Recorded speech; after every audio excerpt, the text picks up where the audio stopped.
Hello everyone, happy tracking channel sa inyo lahat guys. Welcome sa ating channel, welcome sa mga subscribers natin yan. Guys, ito mabilisan lang po ito, no? So, meron tayong 2 minutes and 47 seconds na ipapakita ang video guys na mga avatar or Euro 5, yan. No, mga Isuzu po ito, no? Na unit. Halo-halo na po yan, may 12-wheeler, merong 10-wheeler. So, dito guys, sa mga naghahanap lang, gusto ko lang ipakita sa inyo yung actual, no? Actual unit po ng mga Euro 5 na unit, no? Ayan guys. So mga new breed na unit yan. Meron dito mga manual transmission, meron pong mga automatic transmission.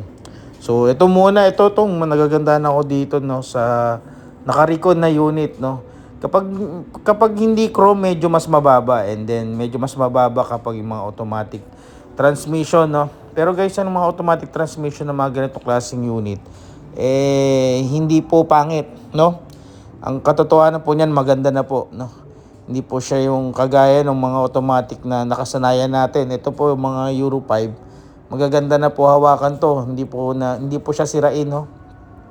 Hindi po siya ganun kahirap i-maintenance. Dahil nga guys, mga bago pa. Ito naman manual transmission, no?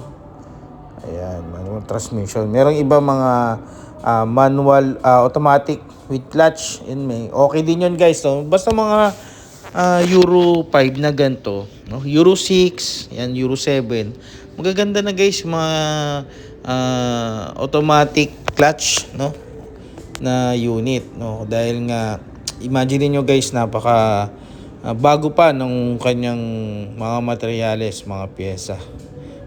So wala namang guys, malaki lang pinagbago ng loob ng mga Euro 5 na unit, no. So ayan guys, kita nyo iba't ibang klase mga Euro 5. Merong chrome, merong hindi chrome na unit yun, no. So alam niyo naman guys, pag may chrome, siguro palo kayo dyan guys, mga 2.8, 2.9, no. Sa ibang yarda kasi guys, grabe, maabot ng 3 milyon, no.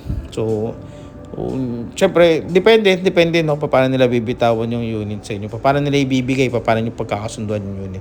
Pero yan, gusto ko din sana i-share sa inyo yung mga actual na itsura ng mga Euro 5, no. Iba kasi pag sa picture, iba din pag may video.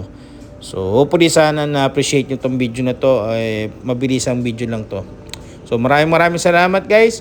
Stay tuned lang sa ating channel. Happy tracking channel everyone. Thank you, bye bye, and God bless.